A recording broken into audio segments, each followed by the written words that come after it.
कार्तिक मास के शुक्ल पक्ष की एकादशी तिथि को भगवान विष्णु 4 माह की योग निद्रा से जागते हैं। इसी दिन को हम देवउठनी एकादशी, प्रबोधिनी एकादशी, देवोत्थान एकादशी और देव प्रबोधनी एकादशी के नाम से भी जानते हैं। अब यहाँ पर सबसे बड़ा कंफ्यूजन यह है कि देवउठनी एकादशी कब है, 1 नवंबर को या 2 नवंबर को? व्रत कब करना है, व्रत का पारण कब है, व्रत की विधि क्या होगी, इसी के साथ साथ तुलसी विवाह की विधि क्या होगी, इस एकादशी व्रत का क्या महात्म्य है, क्या कथा है, आइए जानते हैं इस वीडियो में। नमस्कार, भगवान विष्णु की कृपा हम सब पर बनी रहे। मैं अमित कुमार खत्री आप सभी का स्वागत करता हूं भारतीय योग एवं ज्योतिष विद्यापीठ में। अगर आप चैनल पर नए हैं और आपने चैनल को अभी तक सब्सक्राइब नहीं किया है तो चैनल को सब्सक्राइब जरूर करें, वीडियो को अपने फ्रेंड्स के साथ शेयर जरूर करें, वीडियो को लाइक करें और बेल आइकन को प्रेस करें ताकि आने वाले वीडियोस का नोटिफिकेशन भी आपको मिलता रहेगा। अब देखिए, एकादशी करने का बहुत ही अधिक महात्म्य है। माना जाता है कि अगर आप जो स्वर्ण दान देते हैं, गोदान देते हैं, उससे भी अधिक जो फल है वो हमें एकादशी करने से मिलता है। अगर पौराणिक कथा की बात करें तो देखिए, एक कथा के अनुसार राजा बलि ने जब तीनों लोकों पर अधिकार कर लिया था, तब भगवान विष्णु ने वामन अवतार लेकर उनसे दान में 3 पग भूमि मांग ली। राजा बलि ने स्वीकार किया और भगवान श्री हरि ने अपने 3 पगों से संपूर्ण ब्रह्मांड को नाप लिया। राजा बलि को पाताल लोक भेजकर भगवान ने वहीं पर 4 महीने तक विश्राम किया। अब ये जो 4 महीने जो विश्राम करने का जो समय है, देखिए, आषाढ़ शुक्ल एकादशी से लेकर कार्तिक शुक्ल एकादशी तक भगवान विष्णु क्षीर सागर में योग निद्रा में रहते हैं और इन 4 महीनों को चातुर्मास्य कहा जाता है। इस दौरान विवाह, गृह प्रवेश, यज्ञ, बच्चों के मुंडन आदि मांगलिक कार्य देखिए नहीं किए जाते हैं, लेकिन जब भगवान विष्णु जागते हैं तो सारे शुभ कार्यों का आरंभ होता है। इसलिए इस दिन से विवाह के मुहूर्त भी देखिए प्रारंभ हो जाते हैं। इसी दिन तुलसी विवाह का भी विधान है। कहा जाता है भगवान विष्णु ने शालिग्राम के रूप में तुलसी जी से विवाह किया था, इसलिए इस दिन तुलसी विवाह करने से अखंड सौभाग्य और पारिवारिक सुख की प्राप्ति होती है। एकादशी तिथि देखिए 1 नवंबर को प्रातः 9:13 से प्रारंभ होगी, जो कि 2 नवंबर को प्रातः 7:32 तक रहेगी। अब देखिए, कुछ लोगों का मानना है कि 1 नवंबर को जो है वो पूरे दिन एकादशी तिथि रहेगी, और वहीं पर दूसरा मत यह भी बनता है कि जो 2 तारीख को है वो उदया तिथि है, इस कारण से 2 नवंबर को हमें एकादशी तिथि माननी चाहिए। अब देखिए, यहाँ पर द्वादशी तिथि को किसी भी प्रकार का सूर्योदय प्राप्त नहीं हो रहा है, तो द्वादशी तिथि का हम क्षय मानेंगे।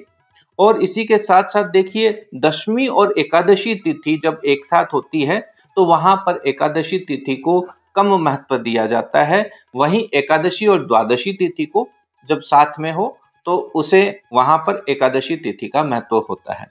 और उदया तिथि के नाते भी देखिए 2 नवंबर को माननी चाहिए। लेकिन यहाँ पर देखिए कुछ मत है। स्मार्त संप्रदाय अगर अपन बात करें, शैव संप्रदाय की बात करें, तो वहां पर देखिए यह 1 नवंबर को मानी जाएगी। वहीं वैष्णव संप्रदाय जो है वो 2 नवंबर को एकादशी तिथि मानता है। अब जहां भी देखिए आपका मन करे, क्योंकि पूजा पाठ, भजन कीर्तन में कहीं कोई आपत्ति नहीं है, जैसा आपका मन कहे आप कर सकते हैं। 1 नवंबर को जो व्रत करते हैं उसका देखिए जो पारण होगा वो 2 नवंबर को होगा। 2 नवंबर को देखिए पारण का समय दोपहर 1:11 से लेकर दोपहर में 3:23 तक पारण का समय रहेगा। अब जो 1 नवंबर को व्रत करेंगे उनके लिए देखिए ये समय सीमा काफी लंबी हो जाएगी। हालांकि जो भक्त लोग हैं वो समय सीमा को कोई विशेष महत्व नहीं देते हैं, लेकिन जो लोग 2 नवंबर को अपना व्रत रखते हैं उनका जो पारण है वो 3 नवंबर को होगा। 3 नवंबर का जो पारण का समय है वो प्रातः 6:34 से 8:46 तक आप व्रत का पारण कर सकते हैं। उम्मीद करता हूं यहाँ पर आपका कंफ्यूजन दूर हुआ होगा आपको व्रत कब करना है, क्योंकि मैंने दोनों ही मत आपको स्पष्ट कर दिए हैं। अब अगर अपन विधि की बात करें तो देखिए, देवउठनी एकादशी की जो पूजा विधि है वह बहुत ही सरल है। कोई भी व्यक्ति आसानी से उसका पालन कर सकता है। प्रातःकाल स्नान करके स्वच्छ पीले या फिर श्वेत वस्त्र धारण करें। भगवान विष्णु के चित्र या मूर्ति को पंचामृत से स्नान करवाएं। भगवान विष्णु को पीले पुष्प अधिक पसंद हैं, इसलिए आप पीले पुष्प, तुलसी दल और दीपक अर्पित करें। विष्णु भगवान का ध्यान करें, पूजा अर्चना करें। फिर आप शाम के समय तुलसी विवाह करें। तुलसी जी के पौधे पर एक चुनरी लगाएं, शालिग्राम जी के साथ उनका बंधन बनाएं, 4 दीपक प्रज्वलित करें और उनकी परिक्रमा करें और उनको नमस्कार करें और एक प्रार्थना करें, उठो देव, जागो देव, सृष्टि में मंगल करो देव। इस प्रकार से देवउठनी एकादशी के व्रत से भगवान विष्णु की कृपा प्राप्ति के साथ साथ हमारे जीवन में नवीन शुभारंभ, समृद्धि और सुख शांति प्राप्त होती है, क्योंकि ये देखिए, ये जो दिन है वही शुभारंभ का प्रतीक है। हम भगवान विष्णु से प्रार्थना भी कर सकते हैं कि हे भगवान विष्णु, आप हमारे जीवन को ज्ञान और धर्म के प्रकाश से जागृत करें। कहा भी गया है, एकादशी व्रत समम नास्ति, न दानम न तपः समम, अर्थात एकादशी व्रत के समान कोई दूसरा पुण्य नहीं है। उम्मीद करता हूं आपको ये वीडियो पसंद आया होगा।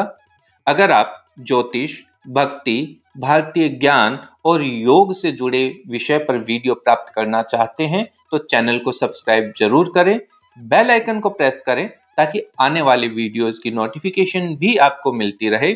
अपने फ्रेंड्स के साथ शेयर करना ना भूलें। मिलते हैं नेक्स्ट वीडियो में।